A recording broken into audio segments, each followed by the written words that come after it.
Hello guys, আমি পিউ আর তোমরা দেখছো পিউজ মিনি ব্লগ। তোমরা সকলে কেমন আছো গো? আশা করি সকলে খুব ভালো আছো। আমিও কিন্তু খুব ভালো আছি। তবে আমার মুখটা দেখে নিশ্চয়ই বুঝতে পারছো তোমরা যে আমার শরীরটা খারাপ। হ্যাঁ গো, আমার ঠান্ডা লেগেছে। এই যে দুটো সোয়েটার পরেছি, তাহলে ভাবো আমার কত না ঠান্ডা লাগছে। আর এই যে সন্ধ্যাবেলায় ব্ল্যাঙ্কেট মুড়ি দিয়ে বসে আছি। আর সন্ধ্যাবেলা মানে হচ্ছে কিছু খাওয়ার জন্য পেটের মধ্যে ইঁদুরের ডন দেবে। আর দিদি এসেছে বাড়িতে, সেটা তোমরা জানো। আর দিদি তার জন্য বললো চল তোর জন্য এবার চাউমিন বানাই আজকে। তো চলো তোমাদের সাথে সেটা শেয়ার করি। এই যে গাইজ, আমি রান্নাঘরে চলে এসেছি। আর এই যে আমার দিদি এই সাইডে সমস্ত কিছু রেডি করছে। সমস্ত কিছু বলতে এখানে আছে লঙ্কা, পেঁয়াজ আর আলু, আর কিছুই নেই। এইগুলোই ও কাটাকুটি করছিল। তো সমস্ত কিছু কমপ্লিট হয়ে গেছে কাটাকুটি করা। আর ওর কাজও শুরু করে দিয়েছে, মানে ওর দুষ্টুমি করা। এই লঙ্কাটাও আমাকে দিল আর বলল যে এই লঙ্কাটা তুই খা। কি বদ দেখো। তো যাই হোক, লঙ্কাটা কিন্তু খুব দেখতে কিউট ছিল। তারপর ও কড়াইয়ের ভিতরে দিয়ে দিল তেলটা গরমও হয়ে গিয়েছে। গরম তেলের মধ্যে এবার ও দিয়ে দেবে হচ্ছে কুচি কুচি করে কাটা আলুগুলো। তো আলুগুলো একে একে অল্প অল্প করে দিয়ে দিল কড়াইয়ের ভেতরে। তারপর সেটা ও নাড়তে শুরু করলো। তো চলো নেক্সট ও কী করে দেখা যাক।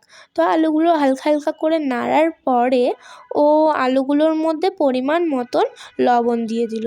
তো লবণটা দিয়ে এবারও আবার আলুগুলো নাড়তে শুরু করলো। আলুগুলো যখন অর্ধেক ভাজা হয়ে আসলো, তখন ওর মধ্যে দিয়ে দিল হচ্ছে ও পেঁয়াজ আর লঙ্কা কুচি কুচি করে কাটা ছিল সেইগুলো। তো তারপর সেটা আবারও নাড়তে শুরু করলো। তো কিছুক্ষণ নাড়ার পর আর কি ফাইনাল এই লুকটা আসলো। দেখো ভাজাগুলো হালকা হালকা বাদামি হয়ে গেছে, আসলে ভাজাটা কমপ্লিট। এবার এই আলু, পেঁয়াজ আর লঙ্কা ভাজার মধ্যে ও দিয়ে দিল সেদ্ধ করা চাউমিন। আসলে চাউমিনের পরিমাণটা অনেক ছিল, কারণ আমার পুরো ফ্যামিলির জন্য চাউমিনটা বানানো হচ্ছিল। তাই ও অল্প অল্প করে দিচ্ছিল আর অল্প অল্প করে নাড়ছিল। আসলে একেবারে পুরো চাউমিনটা দিয়ে দিলে জিনিসটা অতটা ভালো হতো না খেতে, ওই কারণে যাতে ভালোভাবে ভাজা যায় চাউমিনটা, ওই কারণে অল্প অল্প করে দিচ্ছিল। তো এই যে আমাদের রাঁধুনি, মানে আর কি আমার দিদি তো যাই হোক, ও দেখতে পাচ্ছ খুব সুন্দরভাবে চেষ্টা করছে জিনিসটা করার। দেখা যাক কেমন হয়।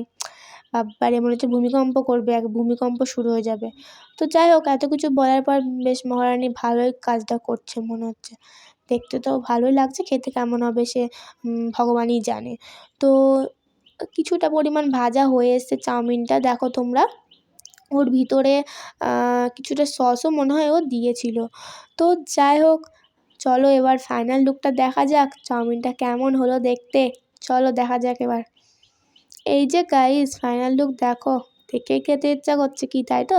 এবার হচ্ছে পরিবেশন করার পালা। চলো এবার চাউমিনটা আমরা পরিবেশন করে ফেলি। এই যে চলে এসেছি, পরিবেশন করা হয়ে গেছে। তো এবার হচ্ছে আমার খাওয়ার পালা। আর তোমাদের কাজ হচ্ছে ভিডিওটা লাইক, কমেন্ট, শেয়ার করে পেজটাকে ফলো করে দেওয়া। টাটা।